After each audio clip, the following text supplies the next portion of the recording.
Alors tout le monde se souvient des tests PCR. Vous savez, cette tige qu'on enfonçait dans votre nez pour savoir si vous aviez le Covid ou non. Je me souviens, durant cette période, j'ai dû en faire quelques-uns et c'était quand même assez désagréable. En plus, on ressentait une forme de lassitude.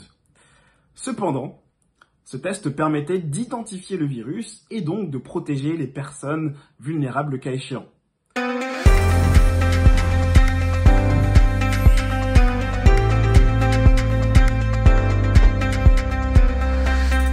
Alors rassurez-vous, durant cette série, je ne vais pas parler du Covid, je vais plutôt aborder un sujet qu'on n'aime pas trop parler dans nos églises, la discipline d'église. Après tout, discipliner quelqu'un en tant que membre ou responsable n'est jamais vraiment agréable ou populaire. Cependant, comme un test PCR, parfois désagréable, mais utile pour la santé, la discipline d'église est vitale pour la bonne santé d'une église locale. Mais comment pratiquer cette discipline au sein d'une église ? Quelles catégories de péchés sont à considérer ? Est-ce la seule responsabilité des responsables d'église d'exercer la discipline ? Jusqu'où aller dans la discipline d'église ? Ce sont souvent ce genre de questions, d'interrogations, voire d'objections qu'on peut entendre de nos églises à propos de la discipline. Mais avant de savoir le comment, il faudrait être sûr du pourquoi. Est-ce que la discipline d'église a été inventée par les pasteurs pour expulser les personnes récalcitrantes ? Non, je ne crois pas.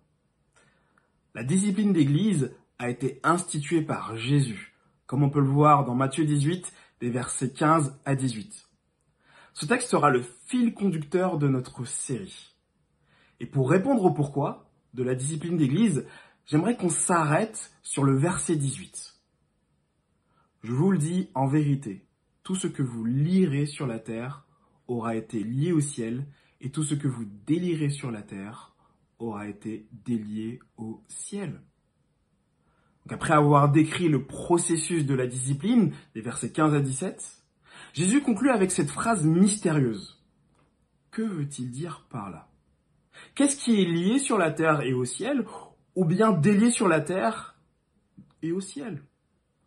Lorsqu'on a un passage difficile, on le résume par un passage plus clair, et ça tombe bien car Jésus utilise le même vocabulaire en Matthieu 16, verset 19.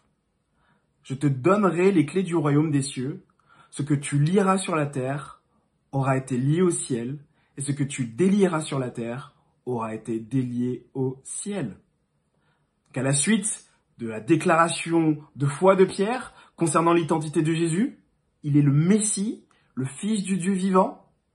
Jésus confie à Pierre les clés du royaume des cieux.